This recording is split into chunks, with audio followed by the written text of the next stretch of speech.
The inauguration of the 31st Annual Academic Congress of the College of Ophthalmologists and the Association of Vitreoretina Specialists of Sri Lanka was held last evening in Colombo. Central Bank Governor Dr. Nandalal Veerasinghe graced the occasion as the chief guest of the event. In Sri Lanka, we know historically we have had a very good public health and education, but the question is that whether we can sustain this kind of model for how long. And this is the challenge, that the issues that we are seeing these days in the delivery of public services. When you see the media, we see a lot of doctors, trade unions of doctors and health professionals coming to media and complaining about we don't have sufficient facilities, sufficient financing to provide the services. And at the same time, we are seeing in the recent past with tax increases, complaining that these tax rates are too high, their living standards have gone down. As a result, doctors are migrating and going abroad. These are all interrelated issues. What has happened so far, last 70 years, successive governments have been able to provide those services, not necessarily out of their incomes, but through borrowings. And government has been borrowing and providing those services. But at some point now we have come to a situation, government is no longer be able to sustain that kind of borrowings, and the debt has become unsustainable. So now we have to find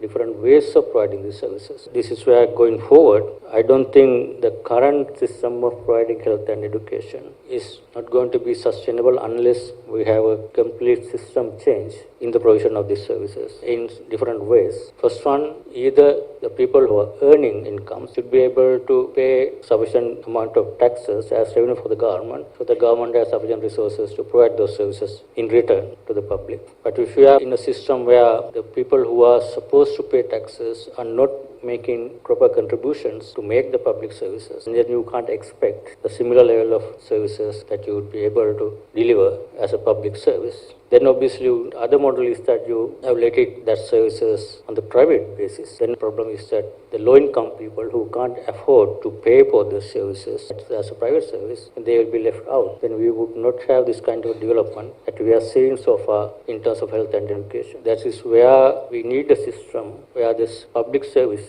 given out of taxpayers should be targeted to people who can't afford, and the people who can afford to pay, they should be made pay for the service either through direct taxation or directly the usage of the services that people who can afford. This is where what we call other countries private insurance is another one of the models, but we don't have that kind of model. This is where we have to target the public service to people who only need that service, who can't afford, and people who can pay for the service, we should be able to pay for that. That's one model. Or if everyone would want to have a similar access to public services, then everyone should be, even from low income to middle income to high income people, should be willing to pay their fair share of contribution to provide that service to the whole population. That's a much more fairer distribution and allocation of resources. This is one of the two models. We are neither there nor here. That's why our system is not sustainable.